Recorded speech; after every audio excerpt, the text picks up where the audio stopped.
Hi, this is Cynthia in Palm Springs, California. I'm here with my dog Kit, and we're listening to the Dawn and Brian Show. Brian, do you remember Theorosa's Bridge? Theorosa's Bridge. Northwest Center County. Absolutely, yeah. Just outside of Valley Center. Yeah, I do. Well, I'm going to tell you a story.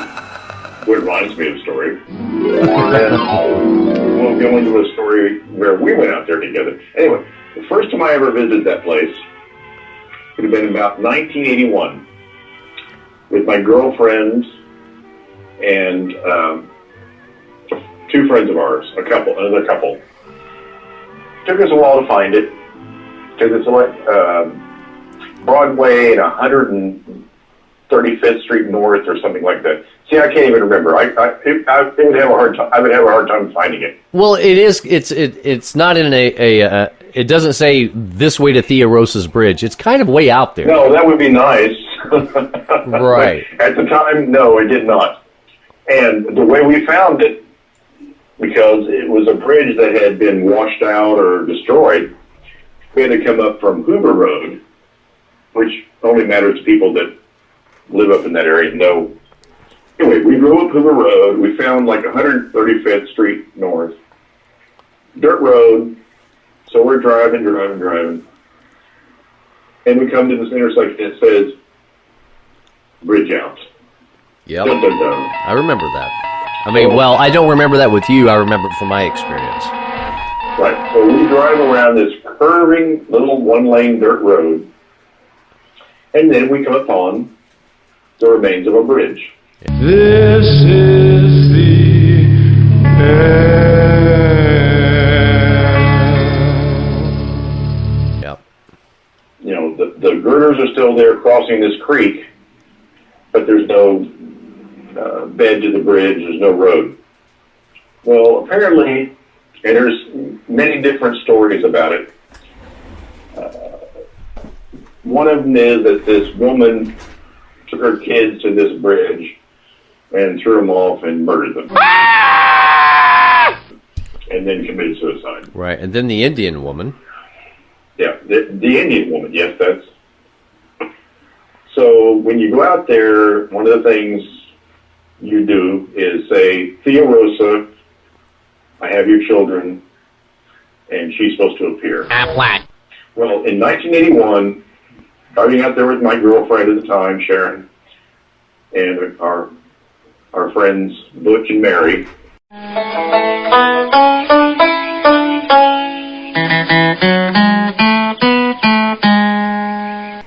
I didn't make those names up. That's their names. We drove out there, and we were in Sharon's little Mercury Bobcat. So we drive out there to the end of the road. She turns her car around, facing back out away from the bridge for a quick getaway. And then she leaves all the lights. She leaves the motor running, leaves all the lights on, and she stands behind the car. Preparing for a bank robbery. Butch, Mary, and I walk right up to the edge of the bridge, and Butch says, Theorosa, we have your children. Well, we waited a little while, nothing happened. I turned around to look back at my girlfriend Sharon, and I saw this huge bat fly behind her. It was Batman. I did not say a word. Otherwise, we'd have been walking back to Wichita. She would have taken off in the Batmobile. So we walked back and we got in the car and drove back towards town. And about halfway through, I said, while we were up at the bridge, I looked back and saw this bat fly behind you. And she said, you son of a bitch. Go ahead. Make my day. I mean, if you did say something, what could she possibly do about it? Nothing. She would have jumped in the car and took off and left us there. Yeah. In the middle of nowhere. It would have been at least a 3-hour walk back to town. Oh, yeah. You're out in the middle of nowhere. So I wasn't going to open my mouth. Hell no. Anyway, I don't care if the Grim Reaper's behind you. There was I'm not saying a I word. would just wave at him politely and say, "Can we go? You Can you let us go?" Anyway, the time that you and I went out there, we were in a Chevy Citation. Yep, blue. Now, do you remember this story? Yeah, I remember parts of it, yes. All right. Well, again, we didn't know exactly where we were going, and we had a couple of young lady friends with us, and we found it. Same sign, same little dirt road. Tomorrow, same bat time, same bat channel. We drove out there and kind of looked around a little bit, and we did the whole Fioroso, we have your children thing, and nothing happened. And this would have been about 1987. Yeah. And then we drove back to town, and unfortunately, when I was driving back, somehow we ended up in a ditch, but we managed to get the citation out of the ditch. Yeah, I'm sure alcohol was not involved. Oh, absolutely not. Because we didn't do that. But now, I have another story in between those two stories. In 1983, Halloween, my friend Ted and my girlfriend Cindy, we all drove out there. And again, it's the same story. We had a hard time finding it at first, but we did. And we pull in, and down in the creek bed, there's like 7 or 8 people, the big bonfire. So we stood up on the bank and looked down. We saw this one guy come up. He pulls this tree out of the bank of the creek bed. Yeah. It's like 4 inches around. So he just yanks it out to take down and put on the fire. Oh, my gosh. Now, Ted was a big boy, and I wasn't a little guy. But we looked at each other and said, "It's time to go." Yeah. So we left and actually went down to another haunted site in Wichita, or it was supposedly haunted back in those days, 1983. It was just south of 235, off of Seneca, I believe. There was a construction site. Anyway, you pull down in there, and there was this like a gutted out house. It was supposed to be the Catman's house. And we went in there, and there's all this graffiti and satanic symbols and everything on the walls. So we hung out there for a little bit, and as we're coming out, though, a security officer comes up and says, "What y'all doing here?" Leaving. Yeah. But Theorose's Bridge is, you can look it up on the internet. It's famous as being one of the haunted sites in the South Central Kansas area. Now, I visited there in 2012. It's not the same. They have paved that road and built a new bridge. I have some pictures that I'll post up, but yeah. Well, it's not. Bridge, it's not full of fields anymore either. I mean, the trees are down. There's housing out there. Yeah, you can't even recognize the place. No. The creepiness is gone. Absolutely. Except for the fact that I took a picture of my creepy bird wife there. Anyway. Surely you can't be serious. I am serious. And don't call me Shirley. That's another story, another podcast. But yeah, it's just not the same. But all of you that have ever been there, you remember your first story or last story when the Theorose's Bridge. It was back in the day. It was very creepy. Well, I mean, I think a lot of it was because you're absolutely secluded. And remember, back then we didn't. It was in the middle of nowhere. Yeah. Well, we didn't have cell phones.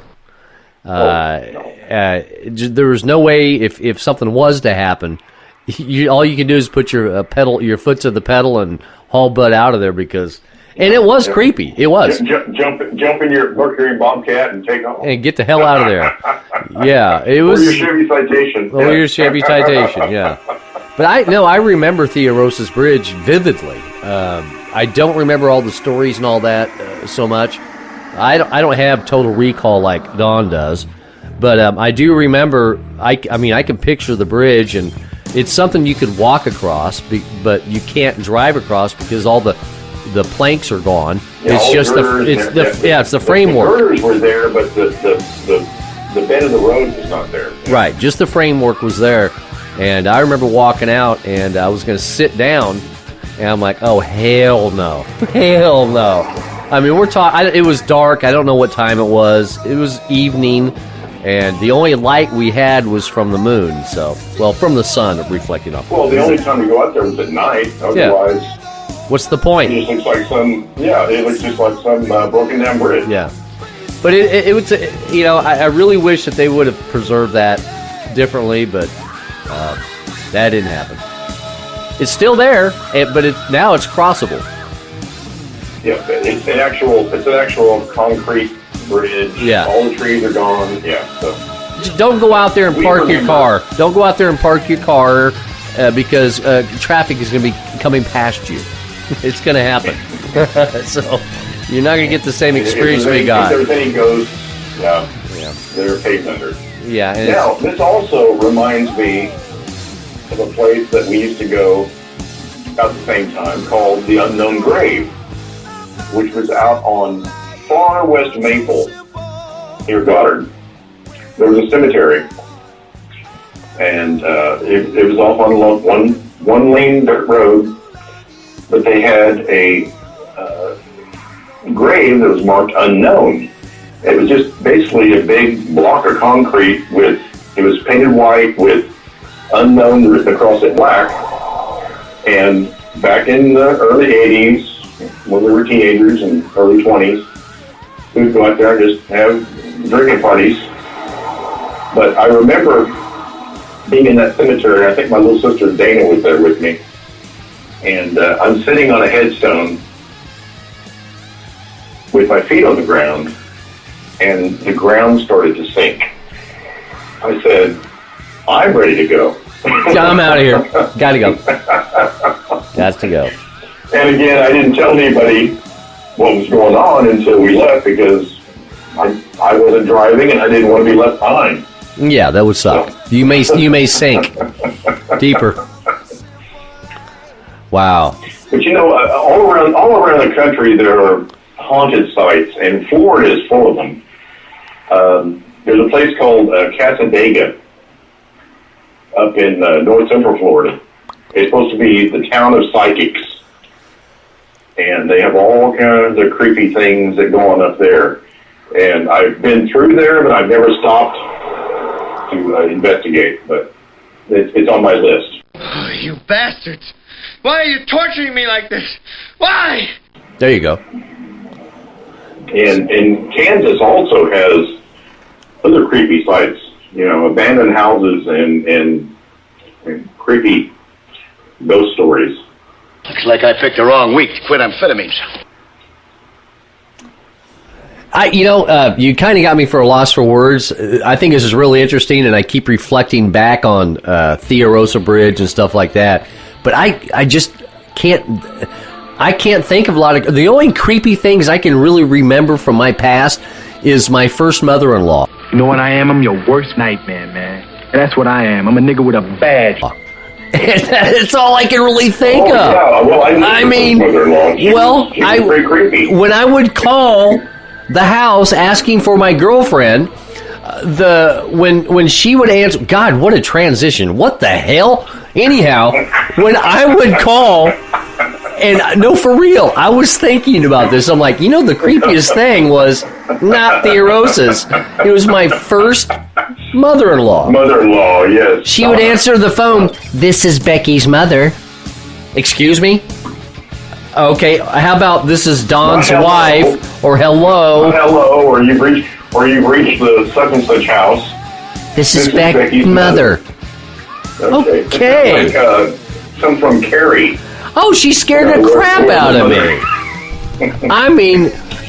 I was so intimidated to go over there. I graduated a year before Becky did. And I remember going over there one day, and I know we're not. I mean, we kind of started with the supernatural and these stories, but damn, this woman scared the crap out of me. I remember sitting in the bedroom with Becky in her bedroom, and I was literally helping her with her homework. And her mom comes in and says, "What are you guys doing?" Mom, he's helping me with homework. I'm helping her with homework.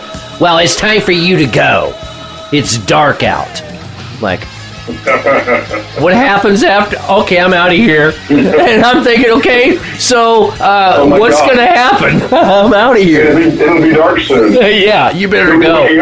You need to go. It's going to be dark soon. Oh, my God. So that's when the family... Holy shit. In the backyard did their human sacrifice. Oh, yeah. It was probably a good thing that you left. And you know, and I have nothing bad to say. I'm just speaking the truth. She scared the crap out of me. And her husband, Don, who's passed away. Awesome. Oh, yeah. I'll never forget sitting on the couch with him. I was very uncomfortable, very intimidating.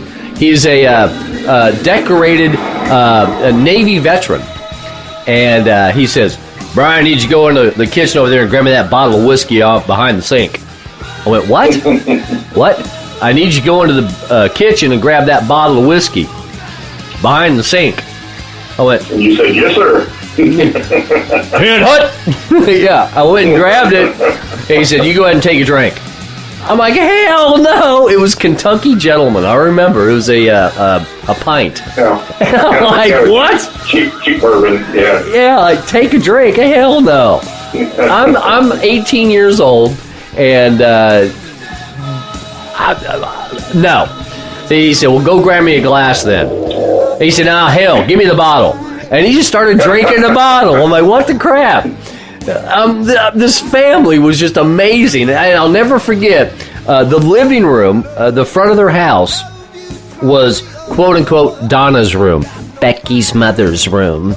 And it had the best of the best that you could buy. If you didn't shop at Dillard's, then I don't care if it's the exact same SKU, exact same item. If it didn't come from Dillard's, it ain't worth crap.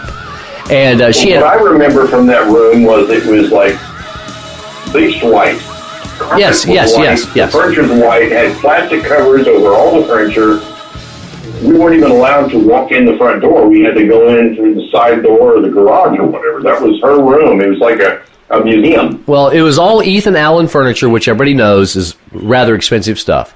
Yeah. And anyway, their youngest child decided to relieve himself in the electrical outlet in Donna's room, Becky's mother's room, as opposed to using the toilet or the backyard or the front yard or the garage. He used an electrical outlet. I think he had some issues, yeah. Oh, boy, my. I think they all did.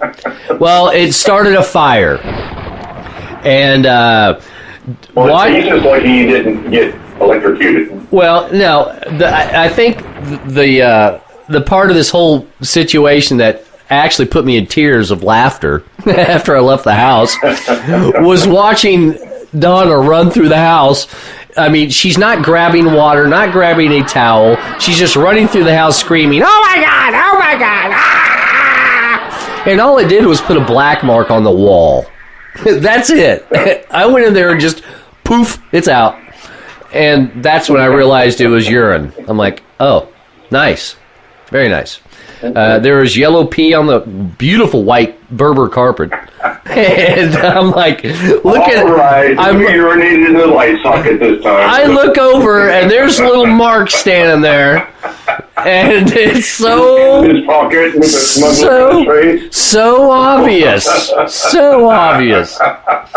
Don was still sitting on the couch drinking his whiskey this whole time. I was going to say, yeah, bring me another bottle, Brian. It was like a Roadrunner episode, watching Donna, and Donna's invisible sitting on the couch. I don't give a crap. That's your room. That's your room. But he never got up. He never got up, never did say a word, didn't do nothing. Donna running around like a chicken with her head cut off, or a head with her chicken cut off, like her ass is on fire. Don's standing over, or Mark's standing over there. He's the one that did it. Like I said, with his hands in his pockets or behind his back, just laughing. It's an Opie moment. I didn't do it. What the hell happened? What's going on here? But to watch her in such a panic mode was... Watching Becky's Mother was quite exhilarating.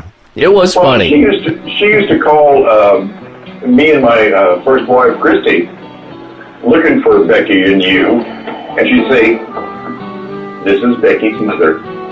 Hello, Donna. How are you? What can I do for you?" Oh, wow, yeah. Amazing times. You know, I was... I think I was 18 then. No, actually, I was 19 because she was a senior and I just graduated. So, her mother was something else, man. Woo! Something else. Oh, my God. Not necessarily mean. I feel a great deal of pain for Dawn, her husband. He worked a very difficult job for the gas service company. Oh, yeah. And he also had to come home to that. But that also every night. Reminds me, if I can use your quote, it reminds me of a story real quick. Oh, absolutely. It's our quote. Becky and I needed somebody to watch our dog Spanky. And, well, they had a fence in, and Spanky was amazing. You remember he's a little rat terrier? He would take a basketball, and you couldn't take it from him. He'd be pushing out with his nose through the yard. He would run around the yard. Oh, you couldn't. Pushing it until he got up on his nose and balance it. You couldn't. It was amazing, his talent. So anyhow, Becky and I needed a dog sitter for a few days. I think we went out of town or whatever it was. But we come back, and the dog's gone, and Donna says, "I gave him away. You don't need a dog." And I was thinking to myself, I don't need a mother-in-law. What am I going to do? You know? Who are you to decide? I probably can't give you away, but maybe I can throw you away. Well, that didn't happen either, but those were some really... I look back at those times, even all the way back to Thea Rosa Bridge, and I remember vaguely. I remember visually, but as far as the conversation and stuff, I don't, but... Doggone it. Those things with that family was just absolutely animated. And it is a Roadrunner episode, without a doubt. I mean, I was just waiting for an anvil to fall on her head. I just didn't want to get blamed for it. So. Well, I'm sure she's gone by now. I know Dawn has passed on to a better place. Oh, absolutely. But, yeah.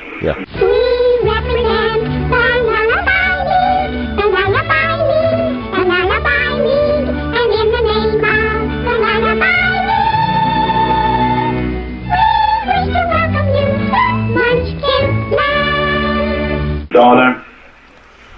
Woo! Rest in peace. Rest in pieces.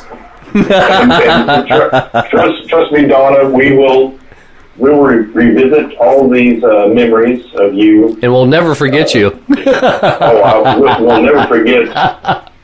This is Becky. Oh my God!